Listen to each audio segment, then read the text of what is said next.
Bonjour, voici comment colliger facilement des travaux d'élèves dans un Google Slide. Ça pourrait être un PowerPoint également.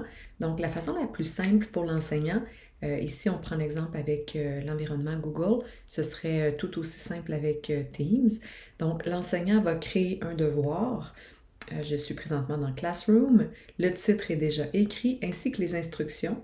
Et pour ce faire, en fait, l'enseignant doit au préalable avoir créé un Google document, pardon, un Google Slide ou par exemple un Microsoft PowerPoint, dépendamment de votre plateforme, et puis le partager aux élèves.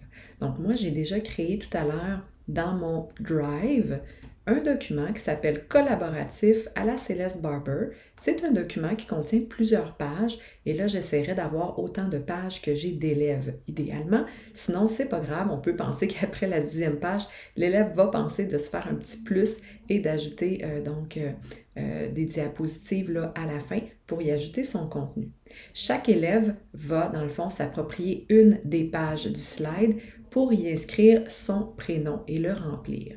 Donc, à la fin, tous les élèves écrivent dans le même document, ce qui me permettra de consigner sans avoir d'effort à faire toutes les productions de mes élèves.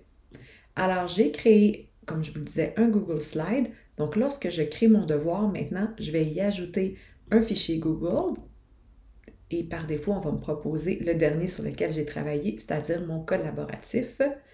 Alors, je vais cliquer dessus et l'insérer. Ici, c'est important de bien venir spécifier que je veux qu'il soit modifiable par les élèves. Je ne fais pas une copie par élève. Je le rends modifiable par les élèves, ce qui va faire en sorte que tous mes élèves vont pouvoir modifier le même document. Donc, chacun va s'approprier une page du slide. Je vous montre comment tout de suite. Et maintenant, je vais tout simplement enregistrer. Une fois que c'est fait, je bascule dans l'environnement d'une élève ici de ma classe. Elle va ouvrir ce travail collaboratif-là, va tout simplement cliquer sur le slide, qui est le même que celui de ses collègues. Et dans mes consignes, j'avais demandé à ce que chaque élève écrive son prénom sur une des slides et qu'il y ajoute ses images. Donc ici, c'est le titre. Alors, je vais dire à mes élèves, commencez au numéro 2. Et puis là, ici, bon, j'ai inséré votre texte. Alors, tiens, Eva va inscrire son prénom ici. Puis, elle pourrait inscrire, par exemple, mes photos de repos. Et là, mon élève Eva, elle a déjà pris quelques petites photos, quelques images. Donc, elle peut venir sur son bureau, par exemple, aller chercher ses photos et venir les insérer à l'intérieur. Donc, disons que ce sont ces photos-là qu'elle a prises. Là, c'est sûr que si j'en avais d'autres sur mon bureau, évidemment, je pourrais venir les glisser tout simplement, par exemple, de cette façon-ci. Donc, je glisse, dépose et je peux aller supprimer certaines images et modifier là, donc, le document. Donc, Eva pourrait insérer ici ses images, ses photos qu'elle aurait prises de son travail ou encore son travail numérique. Puis, chacun de mes élèves va comme ça pouvoir venir s'approprier une autre slide.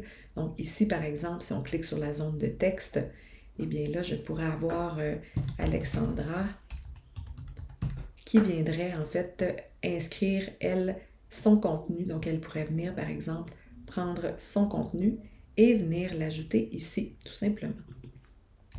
Alors voilà, donc chacun des élèves va pouvoir prendre possession d'un slide et lorsque mon élève l'a terminé, en fait, ce qui est merveilleux, vous voyez qu'en haut, pour l'élève, il n'y a pas de bouton remettre.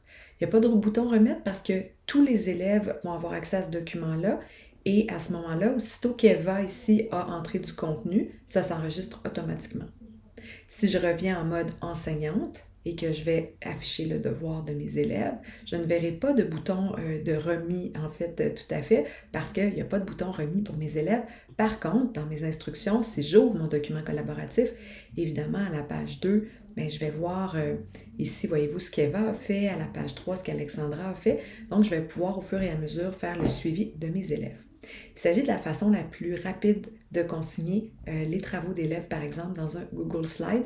On pourrait faire la même chose avec un Google Document en créant des pages au préalable. On pourrait même nous-mêmes écrire le nom des élèves sur chacune des pages pour ne pas qu'ils soient perdus. Parfois, au primaire, on peut le faire aussi en ordre de numéro d'élèves. Au secondaire, c'est moins évident, mais au primaire, on peut dire aux élèves, vous êtes l'élève numéro 2, vous prenez possession de la diapositive numéro 2, etc. Et là, évidemment, il faut prévoir notre élève numéro 1. Si vous mettez un titre, en fait, va falloir laisser quand même de l'espace à l'élève pour qu'il puisse venir collaborer sur le document, en espérant le tout utile.